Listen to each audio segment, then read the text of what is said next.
Poker's legendary champions, next generation stars, and tireless ambassadors of the game, sharing their wisdom and guiding your journey to high achievement on the green felt. This is Chasing Poker Greatness with your host, Brad Wilson.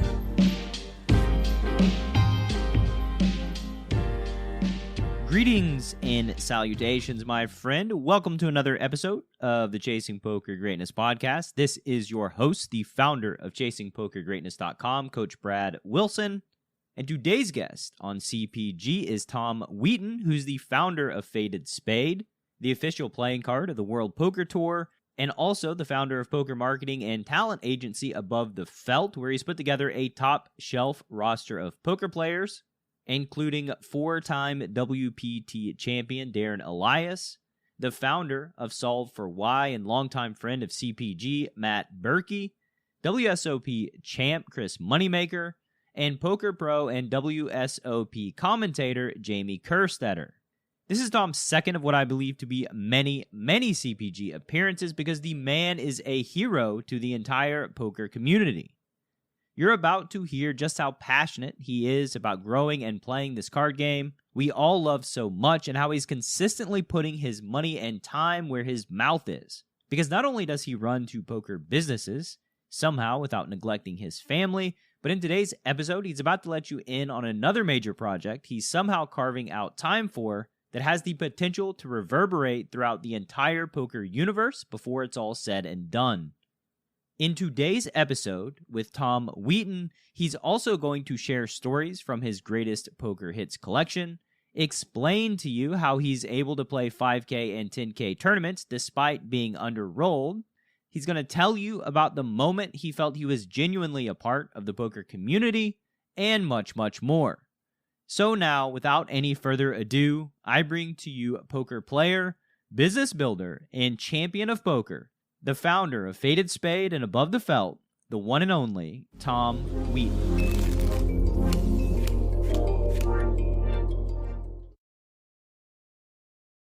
Tom, welcome back on to CPG, sir. It's been a while. How you been? What's up, Brad? Just doing my thing, chasing poker greatness, as the title of the show is, I guess. And it's been a whirlwind few months since I've last been on, man, but I appreciate the invite back. So what kind of poker greatness you've been chasing in this whirlwind of a few months? The last time you were on, you talked about your new agency, Above the Felt, and there's more things have been added to your plate since then. Yeah, it's been pretty wild, man. So let's see. How have I been chasing poker greatness? Let's see. On the poker side, I started playing in live tournaments again. I know we'll talk about that later, but getting into some of these World Poker Tour main tour events has been something I've really aspired to over the last few years, since I started my actual poker training back again, and was fortunate enough this year to have a deep run at the WPT Seminole Hard Rock tournament, finishing like 30th out of like 2,500 or something. So it was like a great experience to get that deep, and experience that. So I've never been that deep, and it's a different ball game, and so that was great. I'm going to fire up a few more here in the next, couple months with World Poker Tour, both online, which we'll talk about, and then also, for the WSOP, coming up. And then on the business side, man, just trying to grow Faded Spade as much as I can, trying to grow the agency, which is ahead of where I thought it would be, and the team thought it would be.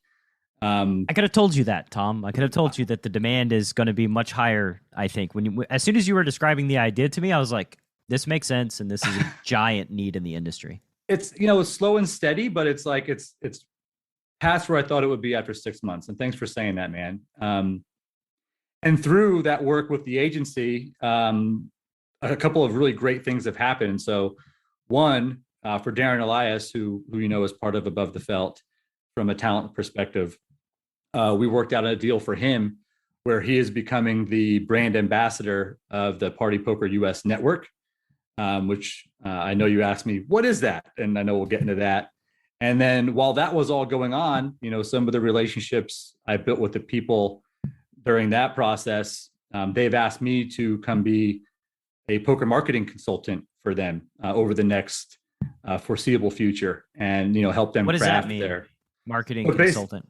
basically what they're asking me to do is they're asking me to come in and craft like all new strategic marketing plans for the Party Poker US network, which is Borgata Poker online, plus BetMGM Poker, plus Party Poker New Jersey in New Jersey, right?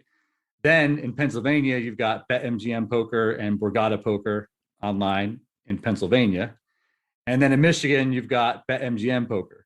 And all of that together is known as the Party Poker US Network. The parent company is BetMGM. So they're asking me to come in and help support their team and develop some new marketing plans in terms of how they expand in those markets. Why'd they go to you? Why they go to me? I think what they told me is when they realized like my corporate marketing leadership background in terms of doing this type of like leadership executive work in like the hotel and resort industry and the technology industry. And then I think they liked the fact that there was a blend of all this entrepreneurial experience in the poker industry over the last 4 years. And I think just how we got along during the discussions about bringing Darren on as a brand ambassador, I think that all came together, and they were just transparent with me and said, we have this need in the company and we think you could fill it. And I said, you know what? I would love to have that experience with you guys, and let's talk about making that happen. And it happened very fast. And I'm really glad it happened. And the first order of business is to start marketing and promoting this big $1 million World Poker Tour guarantee tournament that's happening on the Party Poker US network in New Jersey, which is September 19th. So the last 2 weeks have been fast and furious with developing those plans and executing those plans in partnership with World Poker Tour. And man, I'm loving it so far. And I can't say enough great things about this company, and just glad that they actually wanted to bring me on board to do it. So 2 businesses not enough. You need some marketing consulting gigs on the side. What's your wife think of all these things, these projects that you just take on? I think the last week and a half or two, my family doesn't like me very much. But, they're supportive. Honestly, they probably have had enough of me over the last, few months, right? But the last couple of weeks, man, it's been a transition because it's delegating a lot of the Faded Spade work to my team, who I really trust. Couldn't do it without them there, right? And then making sure that the time I'm spending is mostly on BetMGM and the Party Poker US network marketing consulting. And then a lot of what we do with the Above the Felt agency, is we've got processes in place for that. And I've got some support there. So really, it's just a balance of transitioning what I was spending a bunch of hours of the week on, and now spending, more on this consulting project. Just allocating your resources differently than before. Yeah, but look, I'm not gonna lie. The first 2 weeks of going through that, it's definitely been. I've been in my office a lot more than I usually am. Yeah, I mean, so in my experience as an entrepreneur building a brand and a business, one thing that I've realized is like at the end of this journey, I'm going to have so many skills that are useful across the board, just like in life, because I have to learn something new like all the time. And when I onboarded my virtual assistant, Gwen, who has been a godsend, by the way, thank you very much, Gwen. She puts in 40 to 60 hours a week just doing things that I used to do, which is kind of amazing to me that I used to spend 40 to 60 hours a week doing those things.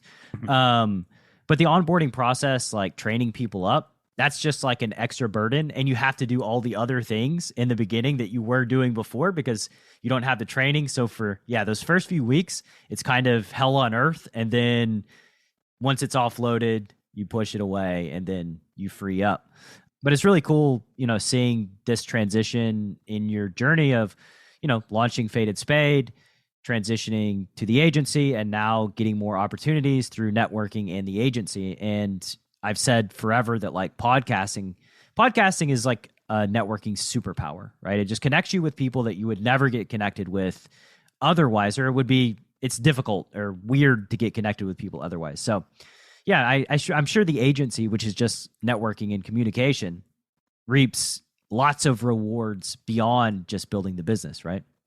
Yeah. So it's like, for me, it all starts with personal connection, right? So the relationships I've developed with Darren and Matt and Jamie and Chris, we obviously had past relationships, which led us to that, but now they're deeper. And I love that personal connection, right? And being able to support what they're trying to do in terms of utilizing their influence for good is awesome, right? And it helps create that deeper personal connection. Like this whole thing with BetMGM and Party Poker US Network, it all stemmed from working with that organization to have them bring Darren on as a brand ambassador, right? So it's a huge win for him. It's a huge win for BetMGM. And then all of a sudden, it wound up being a great professional and personal opportunity for me, from a marketing consulting perspective. So yeah, I can't complain, man. And the agency work, we talked about it growing. It's been 6 months. Everybody has had some sort of appearance or some sort of virtual engagement, right, in the industry or out of the industry.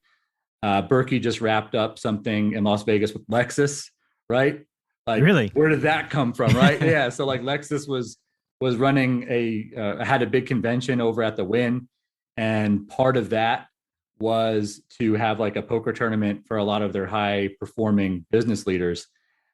And their event company engaged us because they wanted somebody there to kind of like from the poker industry who could also talk business and host it. And they chose Matt, and Matt was over there this weekend doing that, so you hear those things and it's like, you know what, there is that need, we're filling a gap, and how can we do more of those things? Exactly. I love that you say Matt and Chris, by the way. Berkey and Moneymaker are the podcast listeners like Matt and Chris. Yeah. Berkey and Moneymaker. I think those two are more recognizable last names. Yeah. But yeah, that's super sweet. I can just imagine Berkey doing a Lexus commercial using complicated words that are just ambiguous and talking about the car.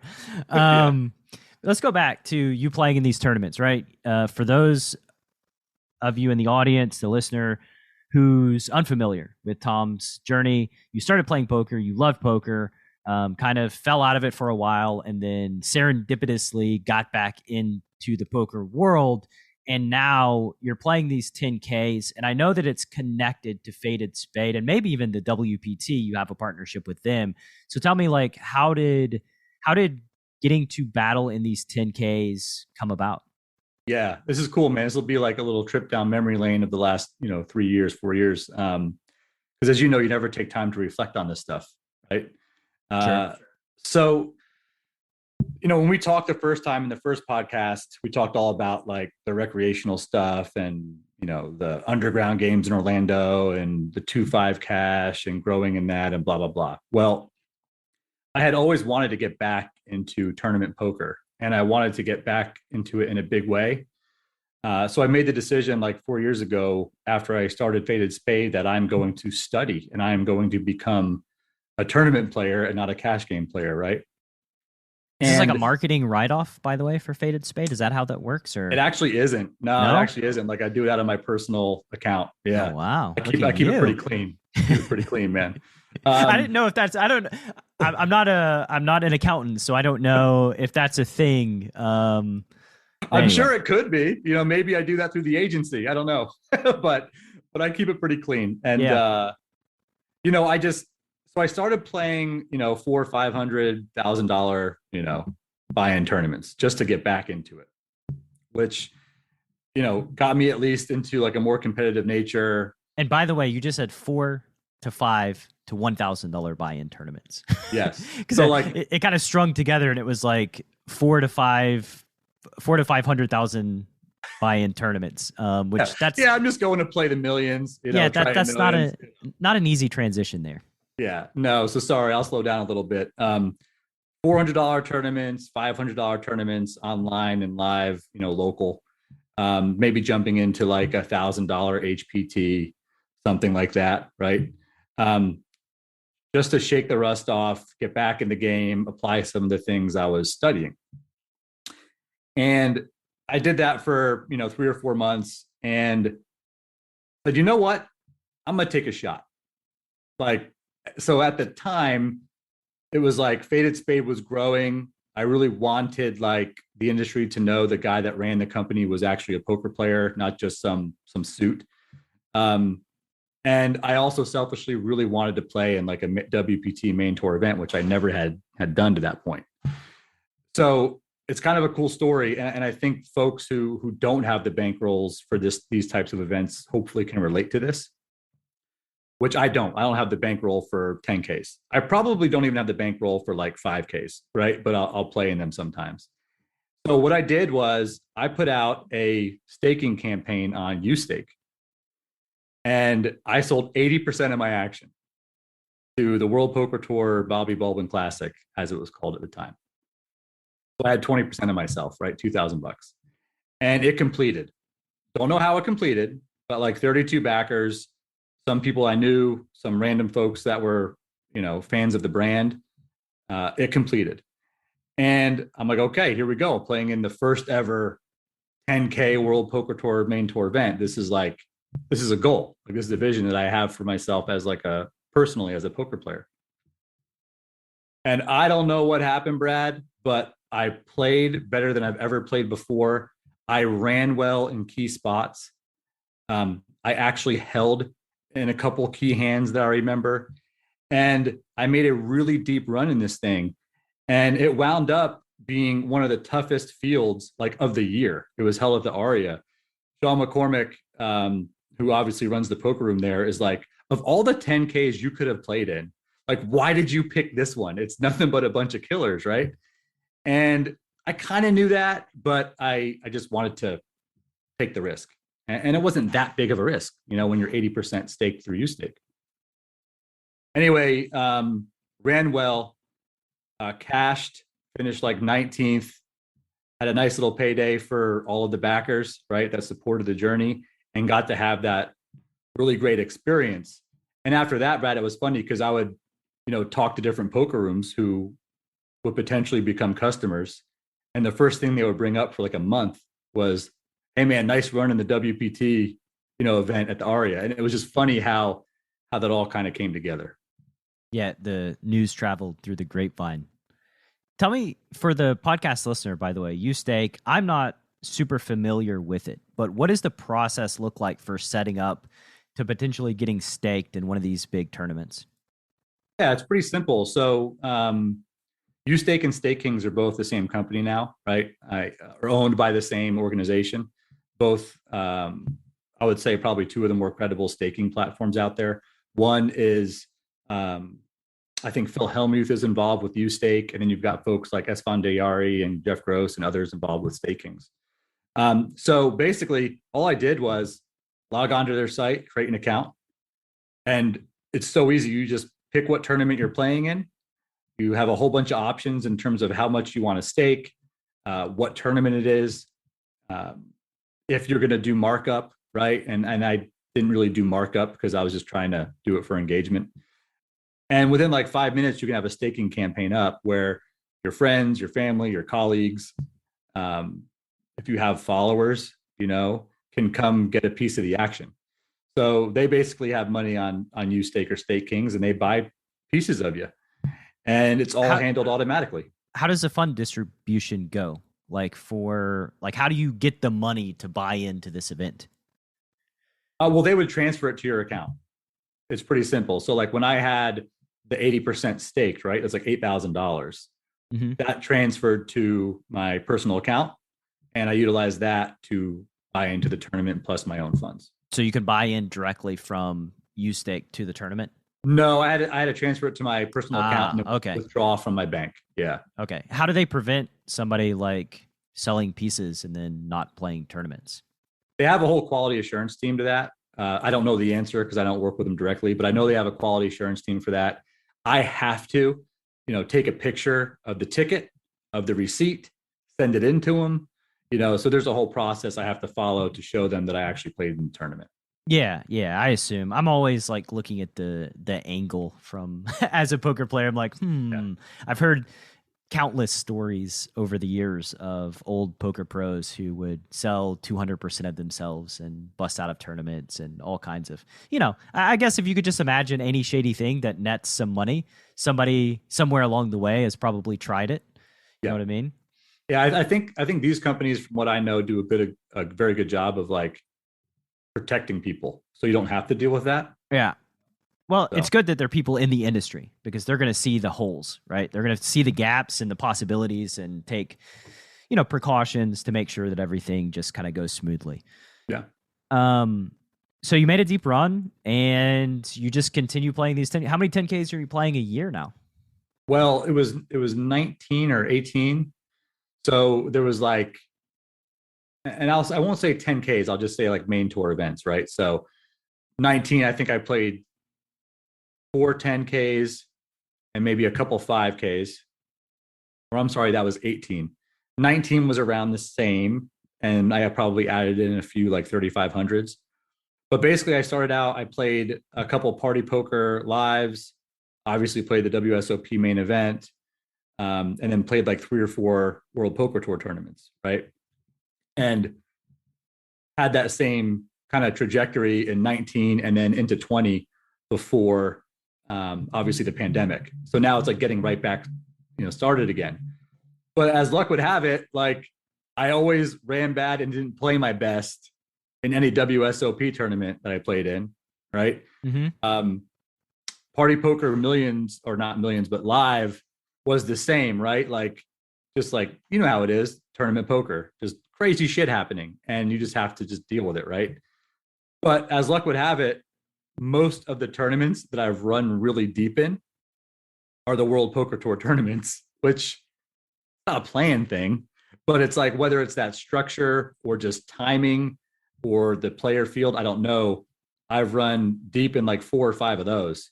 Yeah, it's just it's a thing that happens, like Gus Hansen was like killing the WPT, but didn't have very much in the way of like WSOP results. So he became like the poster child for the WPT. I think it's just kind of like randomness. But Faded Spade is the official card brand of the WPT. How does it feel signing up for one of these big events and getting to use your cards, looking down and being like, holy shit, this is me? It's only happened a couple of times, right? Because the decision of what cards to use are on the property. So WPT uses them for all their final tables and on TV. And then, of course, they're using them if the property is using them, right? And they'll help make introductions, right, to some of the properties and whatnot. Sure. So it's only happened a few times. I've used Faded Spade cards myself, playing cash games at a bunch of different poker rooms. At Run It Up, when Jason Somerville was really active with Run It Up, and then maybe once in like a WPT. And it's weird, right? That's the only way to describe it. It's like, okay, I am playing in a poker tournament that maybe I shouldn't be, right? But trying to do some of these personal goals on the poker side. And at the same time, everything I've worked so hard on for the last couple of years with the brand is like right in front of me. And it's just weird, but it's a little self-indulgent now that I think about it. I don't have, people would laugh at me like, are those x-ray glasses, or like, can you read the card? It's like, no, like, I've got a lot more to lose if I were to try anything like that. Yeah, he's going to cheat using his own card brand at a major event that uses his cards in sponsorship. That would make a lot of sense. Just ruin my entire, like, personal brand in the industry. So there you go. And your name, your reputation, just kind of everything all at once. Like if you ever went out of the poker world, that's the path. I think that's the route you want to take, because you'll for sure be out. So playing these tournaments, I know we talked in the last conversation about Faded Spade and you transitioning to running the charity events. Had Matt Stout on the podcast yesterday, or the last episode. Actually, for the podcast listener, this one's going to get expedited, so it'll be a few weeks before Stout gets released. You're jumping the line here, Tom. That's how you roll. Baby. But he started the charity series of poker and ran some tournaments on Faded Spade, the poker client as well. So how's that project going? Still awesome. doing its thing? Yeah, and shout out to Stout. Stout, actually, when I was getting back into tournaments, Stout was someone that gave me just like really casual, tournament coaching when it was like, oh, hey, like here's a spot, right? And so Stout, like when I was getting back into it, was definitely helpful there. So So sorry I bumped you, Stout, but shit happens. So anyway, things are going good on the virtual poker space, right? Like there isn't as much demand as there was in the height of the pandemic, but we're still kicking it. And like to date, we've done over $5 million in fundraising for probably over 80 different companies. And we're partnering with a company in the nonprofit industry that provides a lot of tech to a lot of these nonprofits in order to collect donations online and things like that. So as that partnership comes to fruition, we hope like there'll be a lot more clients that we can help raise funds for, because it's become just as much of what Faded Spade means as poker playing cards, right? Like in the poker industry, in the casino industry, we're poker playing cards. In the nonprofit industry, in the corporate industry, we're virtual poker. And it's like we almost have an identity crisis.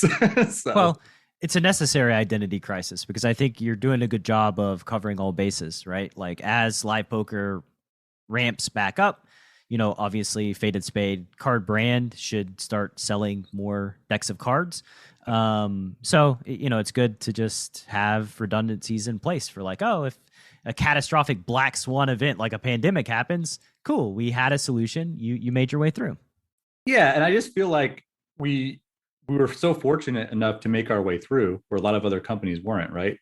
Like not just companies, but like just me as a dad and the family and all that stuff. And now it's like I feel this real sense of momentum. And I think momentum is a real thing on all fronts, where we're landing bigger poker room clients compared to 2 or 3 years ago. Consumer sales are up, right? Virtual poker partnership should take off. All these great things happening with the agency. Obviously, the new consulting gig, getting into the online poker space, with which I'm so passionate about, with a big brand and being able to influence, their marketing strategy, to me is like, man, that's cool, right? I'm a nerd out on this. Like it's one of those things that mixes personal, professional, and corporate experience all together. And I just feel like there's momentum on all sides. And now it's like, what other poker tournaments can I play? What other poker tournaments can I study for and try to perfect my game as much as you possibly can in a tournament, and try and like actually take one of these things down, right? And like I feel like there's momentum on every side of life and business. That's the next goal, man. That's the next goal. And we also have the Bigkahuna kind of looming in the background of online poker legalization and regulation taking some steps in a positive direction. And, that thing kind of dwarfs pretty much anything else that can happen in the poker world. As soon as like more states get onboarded, that's just like the end all be all thing that we've all kind of just been sitting around waiting for the last 10 years now. And, poker will boom if and when that does happen. And I don't know, I'm bearish and bullish, and I have actually no idea. I invited Matt Verstandig to come on the podcast to talk about like what the recent ruling means, or what he think it means for the future of online poker. But I'm hopeful that eventually it'll happen in my lifetime, I hope. But yeah, that's a thing that will elevate all the other things in this space. I think what you're going to see is kind of like how sports betting is expanding and legalizing in a bunch of different states, obviously at a much more rapid pace than poker, right? That's going to pave the way, because now when these companies, especially like BetMGM, right? They've got sports, they've got casino, they've got poker. They're developing these relationships with all these regulatory agencies in all these states. And obviously sports is being pushed through first, right? Well, now that relationship is developed. So now it's like, okay, how do these companies work with the regulatory agencies to now push poker through? So I think like you'll start seeing that over the next 2 to 3 years. I think it's going to be a little bit slow over the next 6 months, right? Maybe a state here, a state there, maybe shared liquidity between these 2 states, but not these 4 states. And then I think there's just going to be a point where like the brakes are off. And you see rapid expansion, but I think we're 2 to 3 years away from that. And what's so cool from my standpoint is with BetMGM and the Party Poker US network asking me to come lead this from a marketing perspective for the foreseeable future.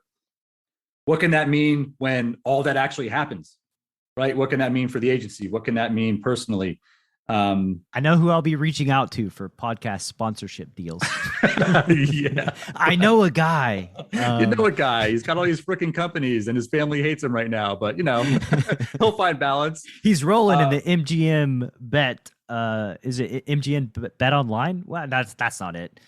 So it's Bet MGM. So basically Bet MGM. Yeah. Yeah. And I'll give you a run through of it because maybe your listeners will kind of like enjoy knowing the background, but this is all public, by the way, at betmgm.com. But BetMGM is actually like a partnership or an alliance between MGM Resorts and Entain.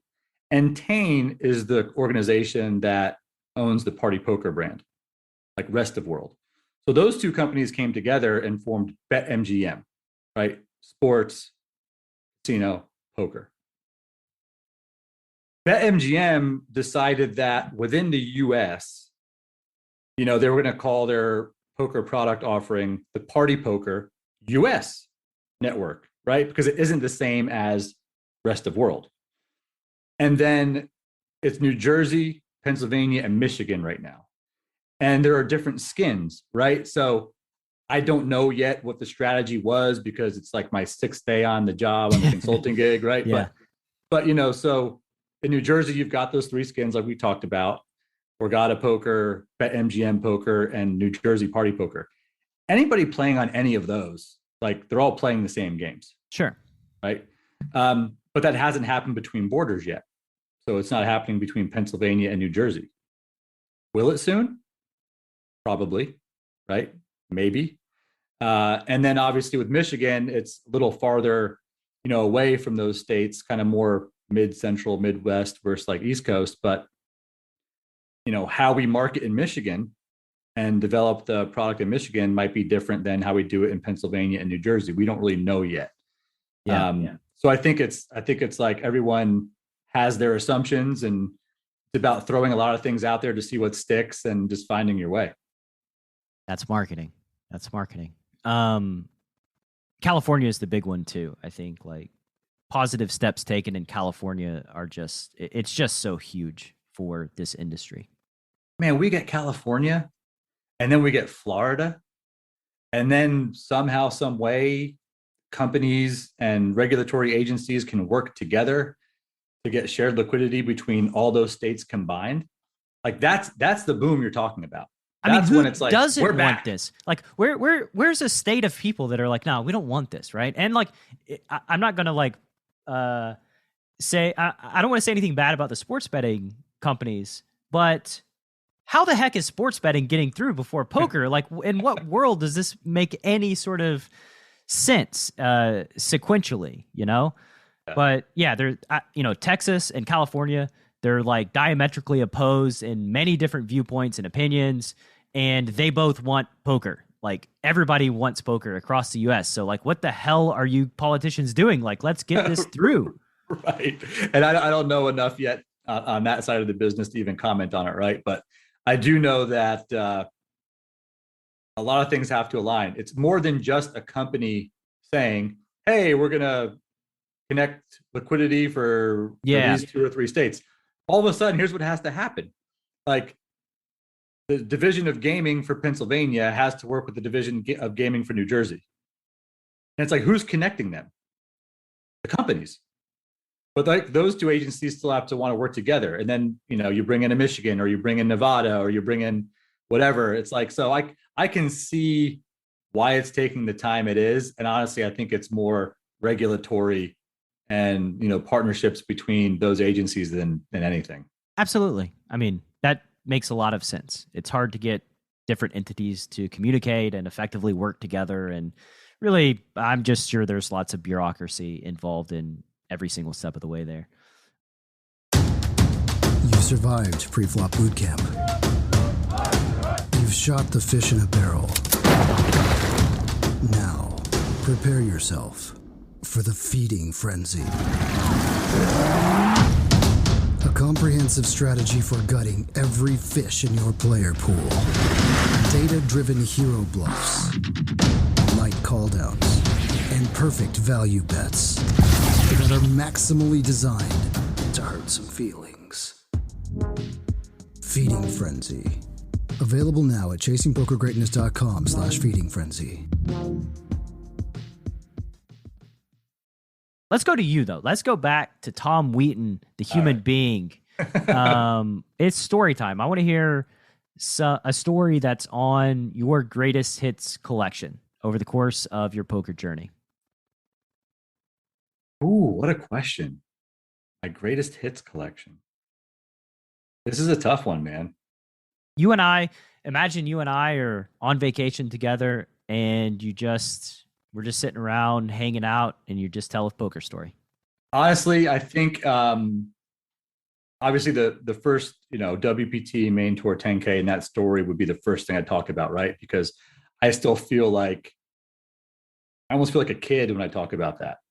Right now, it's like I'm desensitized to it because I've done this a bunch of times. I'm taking it seriously. I want to do well, but like I still think about that moment and everything that had to align for that to be a success personally and professionally. And I'm still like, man, and it wasn't even like I won the thing or final table the thing. It was just like going that deep in a tournament where I am not one of the most studied by any means. I am not one of the best, but being able to remember like, okay, here's this situation on the turn. Here's how I should play this. Don't be afraid. Play it this way. And then be able to actually make the decisions I need to make in those spots instead of being afraid or nervous.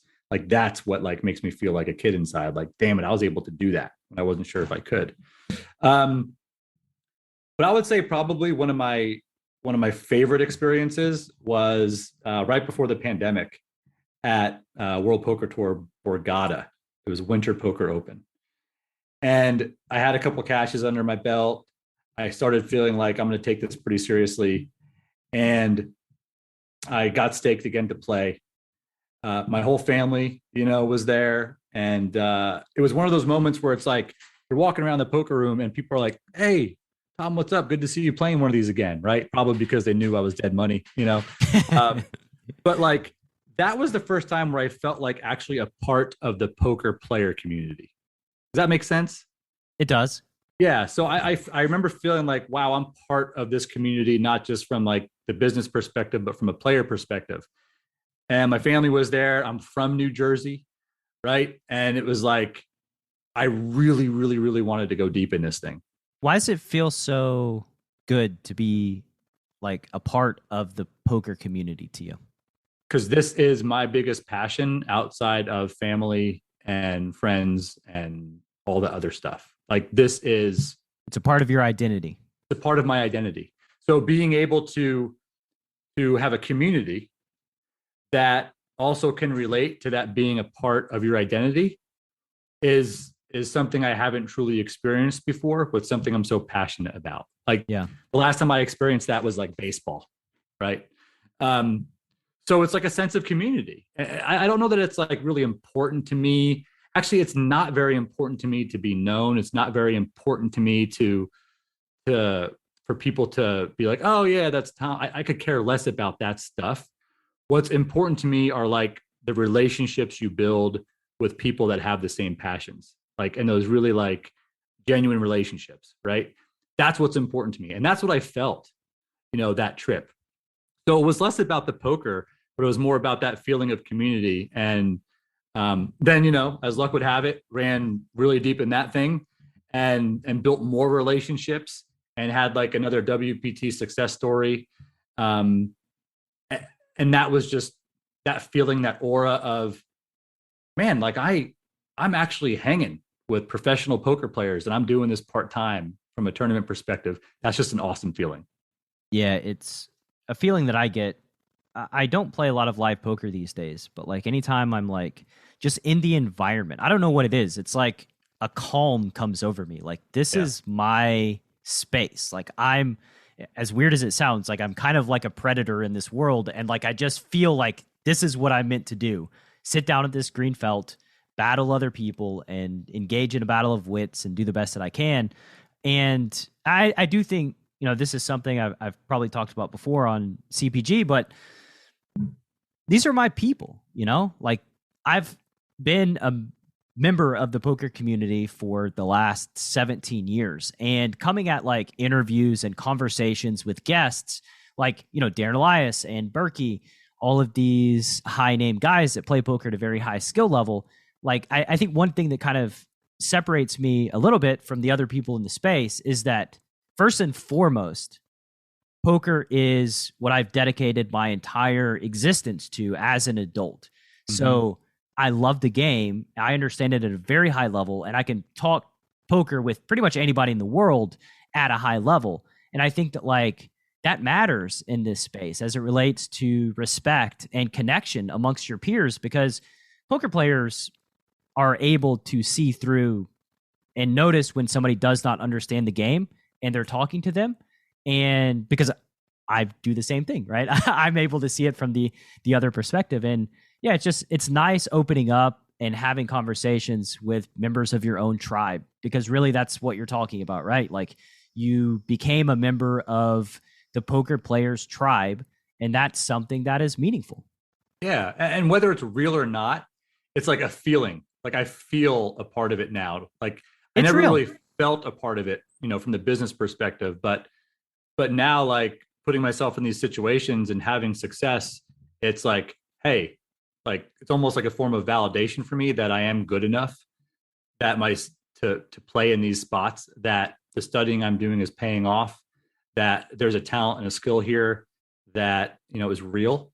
And now it's just like, how do I carve out time to make sure I focus on that and reach potential in that, among all the other things, right? So, I'll share like I know that was much more like existential and not like necessarily your question about like a poker moment, but a poker moment I will remember, and it wasn't like a great moment, but it was just like, I'll tell this story because it's about like being in a spot that like you think is like just completely locked up, and then dealing with like defeat, right?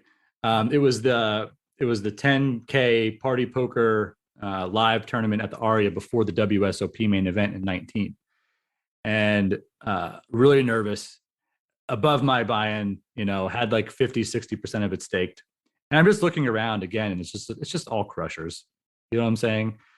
But playing really well, and got into the following spot. And I share this not to share a bad beat story. Who cares about that?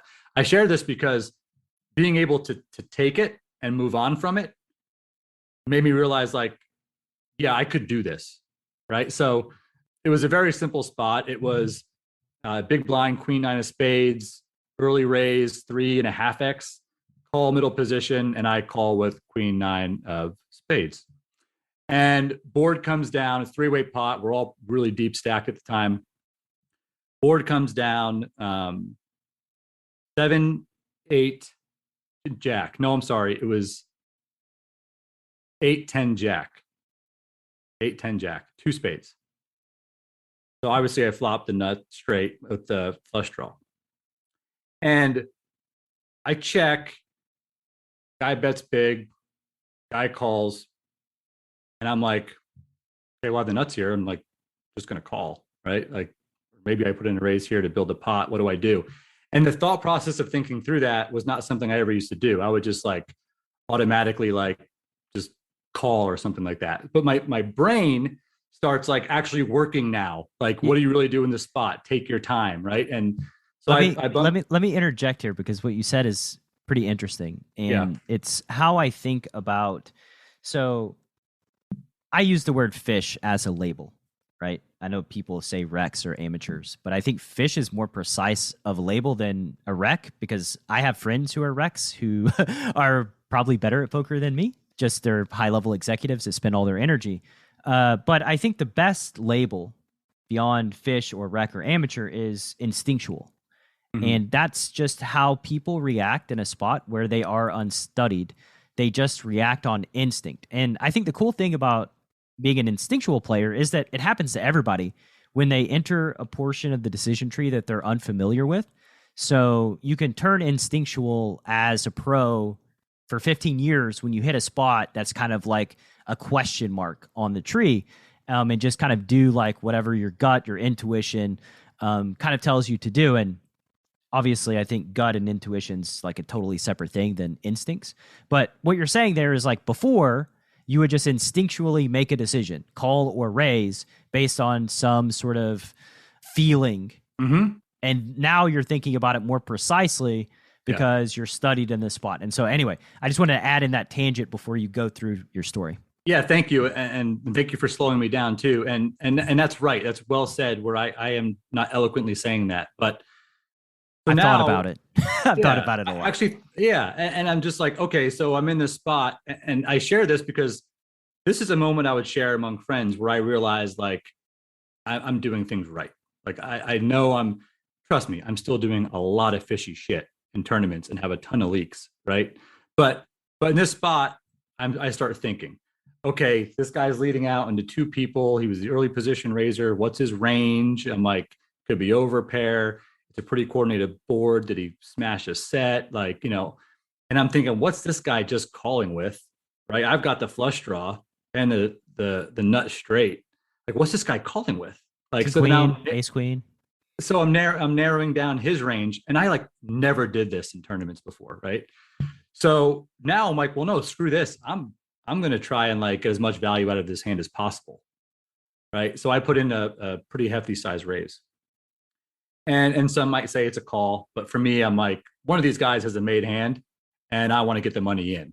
I like raising, actually. When villain bets big 3 ways, I think their range is just tilted towards stronger hands. Yeah. So I raise, villain calls. So now I know he's got like 9-7 or a set. Well, next dude just jams. And I'm like, okay, there's the 9-7. And I'm like, all right, so there's the low straight. It's the only hand that's doing that. I've got the flush draw, really hard for him to have the flush draw. So obviously I jam, and the next guy just calls. Right. And I'm like, well, what the fuck? Right. So we turn over the cards. Obviously, I've got the nut straight flush draw. Original raiser has the set of 8s, and the 4-better has the low straight. Right. So in this spot, obviously, I'm a big favorite to triple up and be in a really great position for this tournament. And before I know it, board pairs, I'm standing up, kind of in shock. And next thing I know, I'm at the high roller bar with Sean McCormick having a bourbon. Like, it all happened within I'm sure it all happened within 5-10 minutes, but to me, it seemed like 3 seconds. Mm-hmm. And it was that moment, though, based on the way I was able to react to that happening and move on from it in that big of a tournament for me, which is, one of the top 2 biggest tournaments I ever played. And know that in that hand, I had all what I think was the right thought processes and didn't get the desired result. To just be able to be okay with that, like an hour or 2 later, I knew, you know what? I'm a fucking tournament poker player, and I might not be able to do this every week, right? But I have the mental toughness to be able to withstand this type of stuff more regularly. And I think that was the moment that I would share with people about, like, that's a cool story for me personally, and maybe something that like other people can take away from. Yeah, I was going to say, Tom, congratulations. You are a poker player. That sounds... Whereas 2 years ago, I just would have been steamed and pissed forever. And I never would have thought through the hand in that way. You know what I mean? So it was almost like a very transformative event for me as a poker player. If like I can give an example of like a particular moment, particular hand, that kind of sticks with me. Yeah. You mentioned earlier that we rarely have time to reflect on what we've done or how far we've come or our path or our journey. And that's sort of like an inflection point for you. Like, it just is a signal that like, oh, I'm doing things that are working, and this is pretty cool. Like, this is like the desired mental result from this situation. Yeah. And somehow confidence was actually built from all that, right? Confidence was built from failure. Sure. It almost always is. Like, you get punched in the face and knocked down. Like, when you get up, you're more confident that like, cool, I can actually get up from getting smashed in the head. Yeah. Yeah. And instead of like, oh, I don't want to play poker for a while, it's when's the next one? Like, when's the main event? Like, how many days away? But But like, I think there's a message there too for like your listeners where, I'm talking about this stuff, but again, these tournaments are above my bankroll. I'm being responsible with them through staking. So my actual piece of myself is like within my bankroll, right? But like, if you have these ambitions or these visions of trying to play in some of these tournaments, and maybe it's not a 10K, but maybe you're grinding 1-2, 1-3 and playing in $200 tournaments, but like you want to jump into that 1500 or you want to jump into a 3500, like there are ways for you to do it and still be playing within your bankroll. And don't be afraid to take your shot, because you can really test yourself.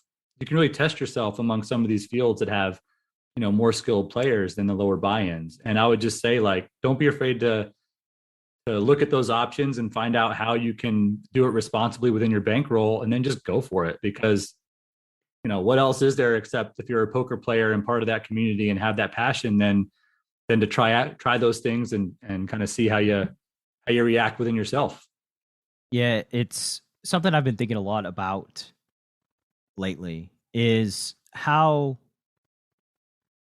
we're almost all more capable than we think as it relates to results, progress, work, dealing with a horrible thing happening. I think we're stronger, more resilient, and greater things are possible if you put your mind to something and pursue it with passion and vigor. And that's really the key. I think we just sell ourselves short very, very often. I'm going to keep saying on this show, Patrick Leonard came on a month or so ago and confided that over 10 years, he hasn't had a losing month of playing tournament poker. And you will talk to other tournament pros who will say that is impossible, right? That's not something that is feasible. And yet he's done it for 10 straight years. And so that tells me it is possible. And most of the time, we just want to make excuses, not take responsibility for our level of play, and just kind of go into this lackadaisical, expecting to just show up and get results. When you have to show up with intensity, and you have to be passionate and learn and grow every single day, and then amazing things that you may not think are possible, or that the outside poker world, which, by the way, the outside poker world is a reflection of people who are basically trying to figure out where they're going wrong, or creating, their subjective map of reality based on their own results. And if their subjective map of reality is that such a thing is not possible, then they're going to say that it is not possible. And most people will do that. So you just have to be very careful about taking feedback from the poker community or other people, and just believe in yourself, passionately pursue it, do the right things. And most things are possible. Like, I'm kind of maybe hopelessly optimistic as it relates to this specifically, but I think that with the right training, anybody can be a winning poker player. You may not be crushing 10K tournaments, but you can beat the 1-2 game down the road at your local card room if you study, invest yourself, and try. And I'm going to go to my grave believing and thinking that, and creating training products to try my damnedest to make that happen. But yeah, I just think, like, let's have some self-belief. Let's take responsibility for our actions and go out there and give it hell. We only have one life. There's only limited time. Yeah. And I think you're right. I think that's a true statement, right? I mean, some people will have a natural ability, a natural skill, but you have to hone that natural, quote unquote, natural ability and skill with training, because you won't go from average to good to great. Like, and that's how you become a winning poker player. And I'm a product of that. Like, I would not be a winning poker player to the extent that I am without training. Like, it's to me, it's like, if you really want to be a winning poker player, you need to be trained. Like, you need to have coaching, and then you need to be able to apply it.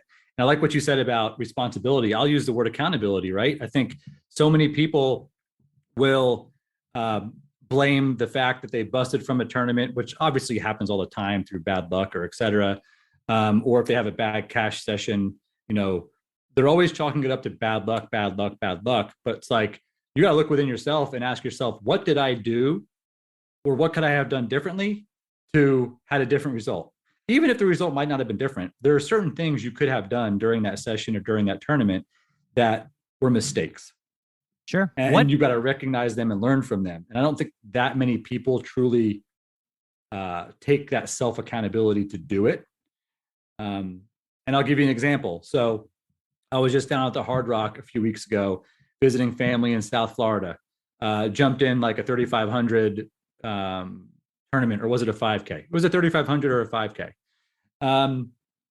And I literally busted in the third level. That's never happened to me. Like, that's never happened to me in all my MTT play the last 3.5, 4 years. But it was like my own fault. Like, did I run into a set 3 times in a row? Yes. Like, when I had a made a hand? Yes. But the way I played those hands, like, I didn't have to play him that way, right? And I could have like really minimized my losses on a few of those hands. And then there were key hands where I 3-barrel bluffed into a calling station. That's my fault. I am out of this tournament in level 3 because of me, not because of the cards. And I think like people who have that, don't have that mentality, should really try to have that mentality, because it's only going to make you a better player. Absolutely. And I'm going to state this for the record.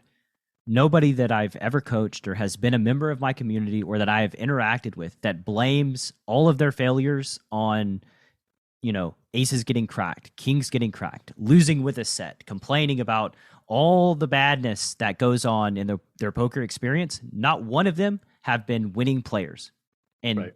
I mean, it's not a coincidence, right? Because they're not taking responsibility for how they ought to play the hands. And, one key question that can help you after, you lose a big pot or you bust out of a big tournament is, what piece of information could I have had access to that may have led me to make a different decision? Was there any data point? Was there anything that I could have seen, any place where I need to get better? Let's review the previous hands that I played. How did I get in this spot in the first place?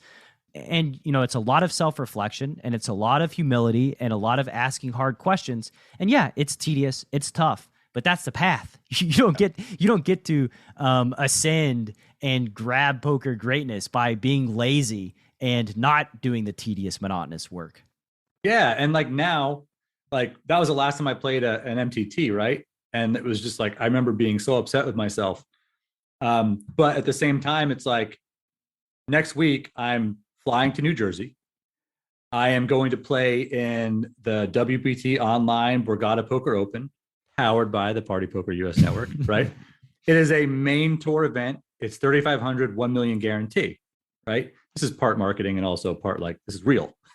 Like, but I'm going to take those lessons and bring them into this tournament and try not to repeat them, right? Like, recognize when there's a call all at the table. And even if it might be a great 3-barrel bluff spot versus another player, like, don't do it. Like, you know what I mean? Like, you have to recognize those spots. So it's like taking those lessons, going to play the next one here in New Jersey on the 19th. That's what you got to do to get better. Sure. So yeah, like, that's going to be a great tournament. Brett, where do you live? Nobody knows. I live in Atlanta, Georgia. Dude, fly up to Jersey for this tournament, man. I'm recruiting you right now. I hear that. Fly up to New Jersey and play in this WPT, man. I don't even know what's it's in 9 days. Is that the timeline? Yeah. So it's September 19th. You might not have got wind of it yet because like the marketing is happening feverishly for it last week and this week. Yeah. But yeah, it's a 3,500 buy-in. It is on the Party Poker US Network online. You can like sign up for an account. You can deposit anywhere in the States. And then as long as you're within New Jersey, you can play. So I'm flying up there. I'm staying at the Borgata and I'm playing in this thing, right? I know some other people driving in from New York and, flying in from Florida, Texas, driving in from, Pennsylvania, to play in this thing because it's a 1 million guarantee. And, I just wasn't sure if you were close to New Jersey or et cetera. I would be like, dude, come on up because we're going up there. We're going to hang out. We're going to play online poker from the Borgata and try and become a WPT champion, man. I'll probably be playing on the Bet MGM poker skin in New Jersey, and just see what we can do. Good, man. It's that. I mean, $1 million guarantee. That's pretty nice. And I'm assuming that's like the full prize pool. So first will be something 300 to 400K, something like that. Yeah. I mean, it's like it's one of those things. I think it's different for people right now. What I'm learning through my 6 days on the job, right? But also like just through other experience, it's I think it's difficult for people to realize like there is a nice hybrid approach that probably isn't going away anytime soon, with a lot of these big tours and also a lot of these online poker providers. What do you mean by hybrid? So not just because of the pandemic, right? But there could be just as much success like in a live poker tournament that's happening at a place like the Borgata as there can be with an online poker tournament that's happening like in the state of New Jersey, especially when some of these different online poker providers and big tour brands come together, right? And I think we're going to see more of that, right? I think this is like the start of something, or it's been the start of something for the last, 6 months or so. And then I think what'll be really interesting is that word hybrid. Darren will make fun of me based on how many times I say hybrid during this podcast. But like, I think there's really a place where, in a lot of these states that have online poker, like let's take Michigan, right? Let's take Michigan. Fairly new to online poker, have some live poker operations, but who's to say you can't create a really fun live social experience where players come and have that sense of community like we talked about at a place like MGM Grand in Detroit. And they're all together. You've got activities, you've got things to do. There's that camaraderie. You see your peers, but then people are playing the big online poker tournament from their room, right? Like, who says we can't do that? Who says that's not something we could actually create over the next few months? So I see that being like an option on the table. Yeah. And whether or not players like take to it, or really consider those things, is I think the future will tell. But that's going to be part of our world soon. It should be. It makes sense. Like, why not drive that, right? And now I've got this opportunity to drive something like that, and make something like that a reality. And I'm looking forward to see how maybe something like that shapes up. Yeah, I'm rooting for you because poker should be fun and it should be experiential. It should be communal and social, and that just makes all the sense in the world to me from just a poker standpoint, and it's a pretty easy sell from a marketing standpoint as well. And I'll tell you this, if you can figure out a way for me to do like a Chasing Poker Greatness live, I'll go wherever the hell you want me to go. That's something that I would like to do. Some sort of live event like that would be super fun, just for me personally. But that's like, I do want to start traveling around after, if there is an after everything that's kind of going on. Eventually, I want to start traveling around just because, for no other reason than all the connections that I've made. Before CPG, I could have gone into a poker room and just, not known anybody and just bought in and played, some high stakes, no limit Texas Hold'em and kind of disappeared anonymously. But these days, if I go to the WSOP, like CPG has over 200 episodes now. I mean, in total, and my community is like 400 people. Like, I'm going to know a shit ton of people at these giant poker tournaments. So I need to be out there. I love that you use the word shit ton. And I love that I'm not the only person that uses the word shit ton. But you're right, man. So it's like, think about what's happened over the last couple months. So the World Poker Tour main tour event in Jacksonville was postponed. Like, that was supposed to be last month. And then the World Poker Tour main tour event in Maryland was just postponed, right? So it's like, now you've got this situation where it's an online event where you don't have to worry about that live factor. And all the players that wanted to play in those and that were planning on traveling to those can just play. Can now just travel to Jersey and play. Yeah. Like, online. And it's just like, that's not going away. But my hope is that like the community embraces that. And even if it starts out like not that organized, where it's like you're just traveling to a state to play an online poker tournament and maybe you don't see as many people as you'd like, even if that's like the case to start, like, there should be and probably will be commitment to bring that same experience of playing a live poker tournament to a location. But you're doing everything that you would be doing outside of the tournament socially. But now, just when the tournament happens, you're firing up your laptop and you're playing on the laptop or your mobile phone. Yeah. I mean, like, let's go. Let's go. do it. Like, you're not going to get disqualified. Let's go. You're not going to get disqualified if you're someone that doesn't want to get vaccinated. You don't have to be vaccinated. You can just play in the comfort of your own hotel room and hang out with everybody when you're not playing cards. Yeah. So I hope we have an opportunity to create something special like that in the near. Well, you better. You're the one in charge of it. Well, I'm blaming you. I am a consultant, Brad. hate mail goes to Tom at FadedSpade.com. Not my email address. I hope with whatever influence I have as a consultant, and again, like, I can't say enough good people about this team. Who knows? Maybe that will be something that happens in the future. Enough good things about the people on the team. Yeah, I think. There you go. Oh, that's what I meant. We're going to have to edit this part out. Hold on, Brad. I don't think it's getting edited. I have a strong feeling this is in. Yeah, so I'll just ask a couple lightning round questions. We'll wrap up. You can give a call to action to the Chasing Poker Greatness audience. Yeah. So what are some things, and this is kind of a funny question with the setup that I just had, what are some things you wish you had said no to more often in this journey through poker? I think when I was building Faded Spade, I wish I would have said no to some in-person travel that I didn't necessarily need to go on, right? Because I've never missed any important moments with the family. Like, my kids and I are tight. My wife and I we're tight. Like, more time with them now than I ever had, in the prior corporate environment. But there were times where I was probably absent more than I would have liked to have been when I was like starting to build Faded Spade, and they were a lot younger then.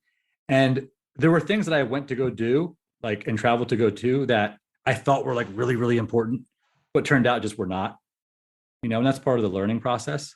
But now it's like, I am really like, I really analyze, like, if I got to make this trip and be away from the family, is it really going to move the business forward?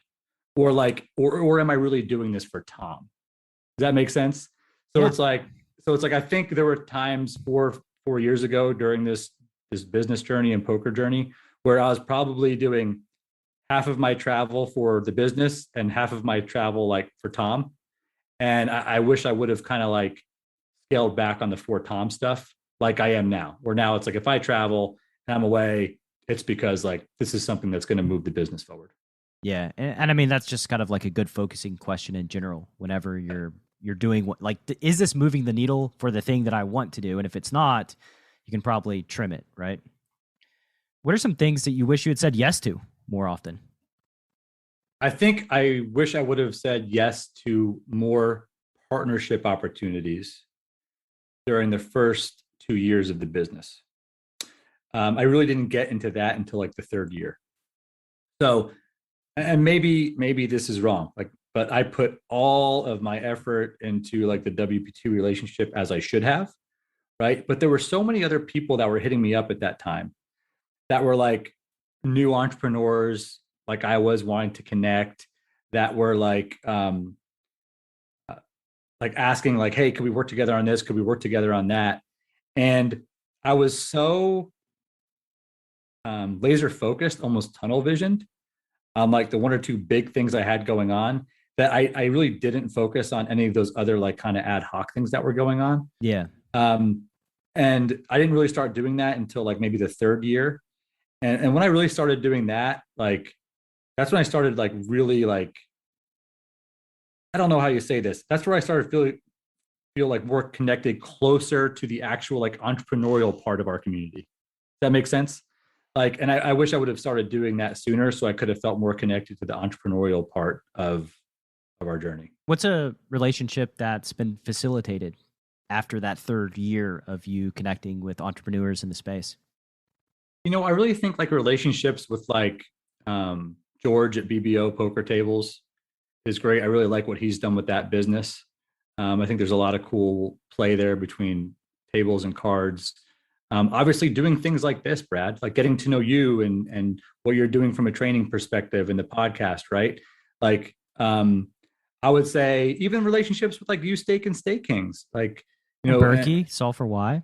Yeah. And I don't include Berkey because I think Berkey was like from the start, like Berkey, Berkey contacted me like within our first 3 months of business when he saw the cards on Poker Go. Right.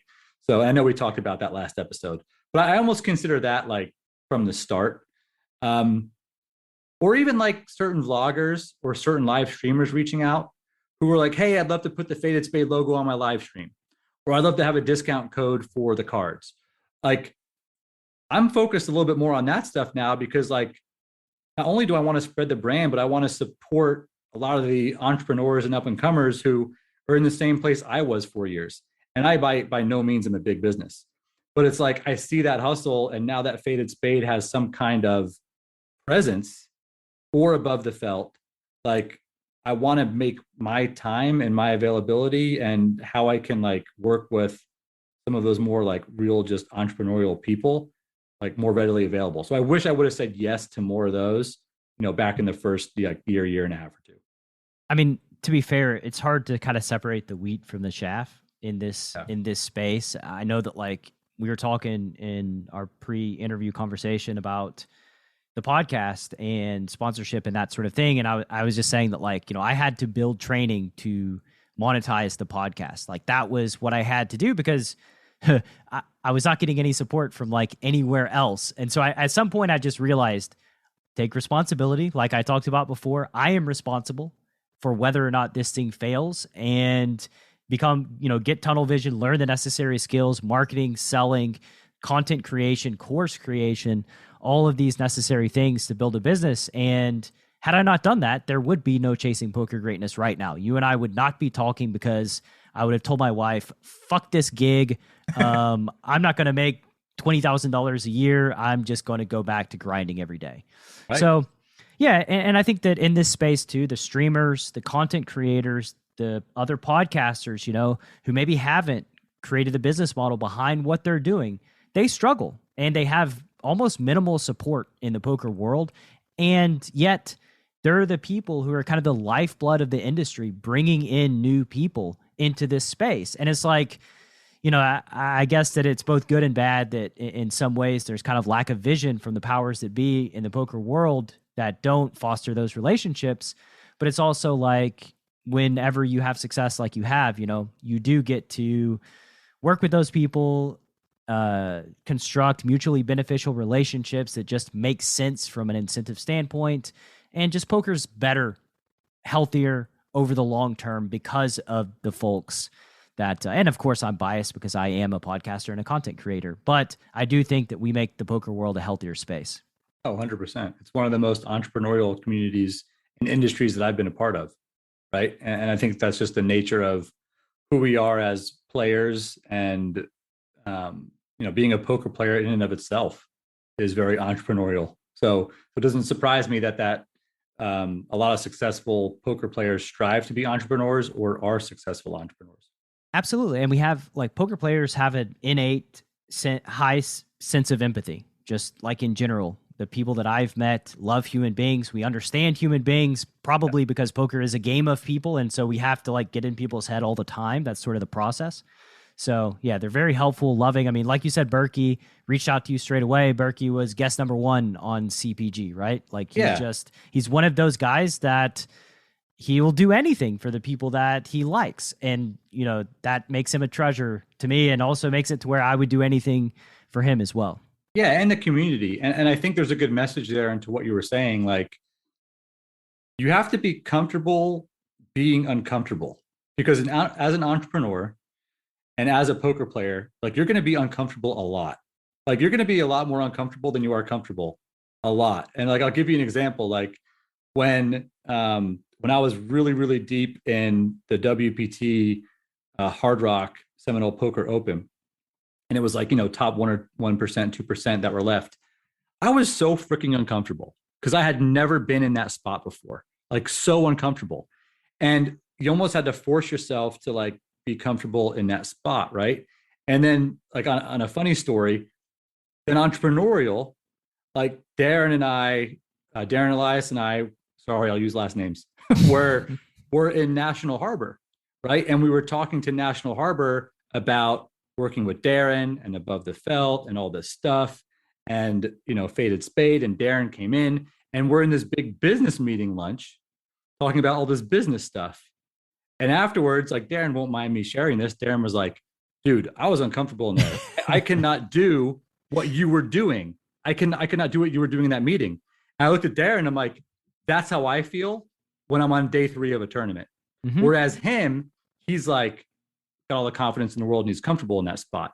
So like, to any poker player, any entrepreneur, to capitalize on what you were saying, like, you've just got to be comfortable being uncomfortable. And part of developing relationships, like you talked about, that's uncomfortable sometimes because you got to spend time on it. You don't know if you're going to like the person, et cetera. And I just think that's like a concept that isn't talked about a lot. Sure. In poker or from an entrepreneur standpoint.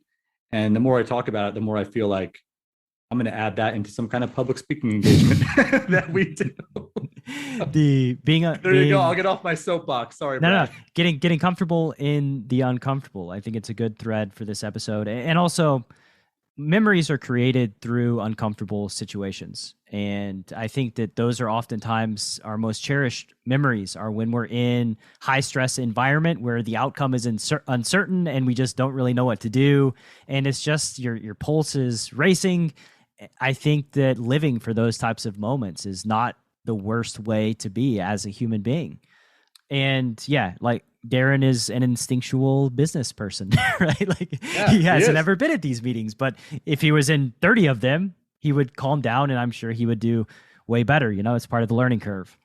Yeah. And he was great. Like, again, he had the natural instinct for it. Yeah. Doesn't surprise me. He's a pretty sharp guy. All right. So to wrap up, tell us about project you're working on right now that's near and dear to your heart. This is your chance. Give the high quality CTA.